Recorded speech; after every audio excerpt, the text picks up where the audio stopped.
Sarado, tingnan mo, dilim, di ba? Hindi nyo makita yung harapan, no? Maklase.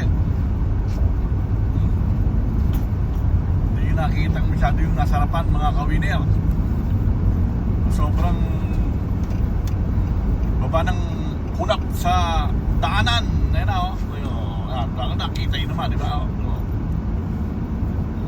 Diba, nakita nyo naman, oh. Ako hindi ko na makita, eh. Pero po, dahan-dahan lang tayo, mga kawiner. Kasi hindi natin makita yung mga stoplight minsan, no? Ayan, okay lang nakita yung stoplight.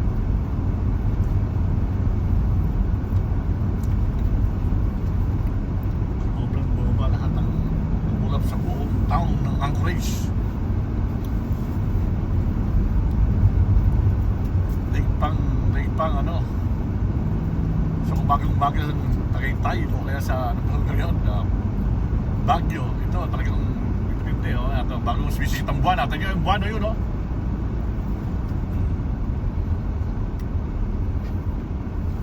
Yan po ang Alaska, mga kawiner. Dito, ayan, natin yung dilema. Ang dilim, di ba? Yan, ang dilim. Di ba? Natin yung kalinga. Yung sa kabila doon yun, oh. Kulabo. Talaga pingat ko na yan, oh. Yan, para makita niya. Ayan, mga kawiner. Usok pa, usok. Ganda, ano. Dilim. Punta tayo sa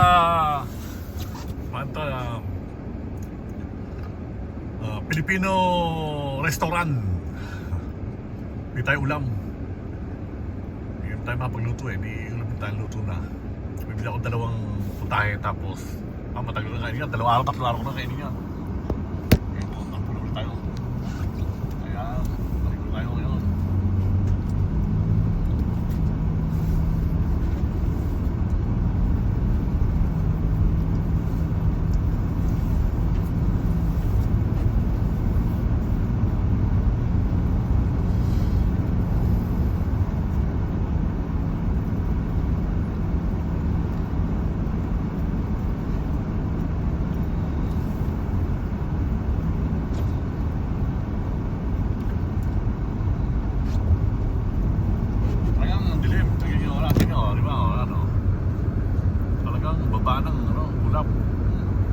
Dahan lang tayo, ayan, oh.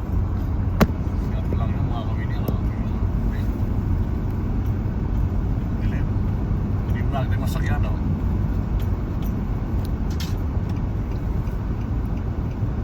Ayan, ito naman, naging paklase.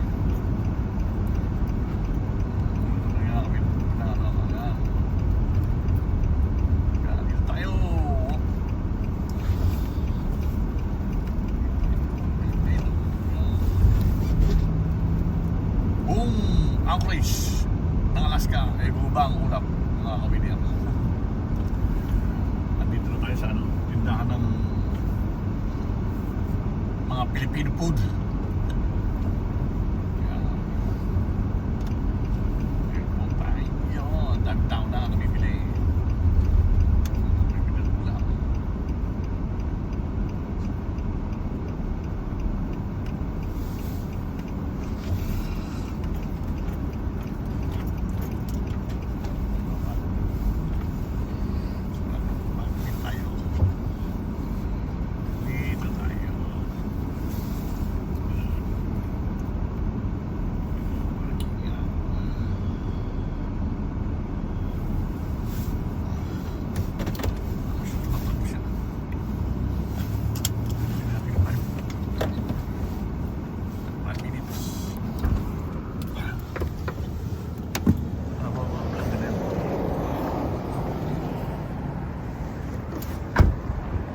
Tayo ng ulam natin, mga kawiner.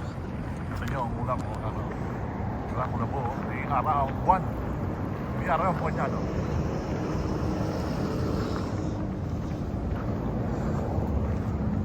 Ito nyo yan, oh. Thank you, mga kawiner. Thank you po.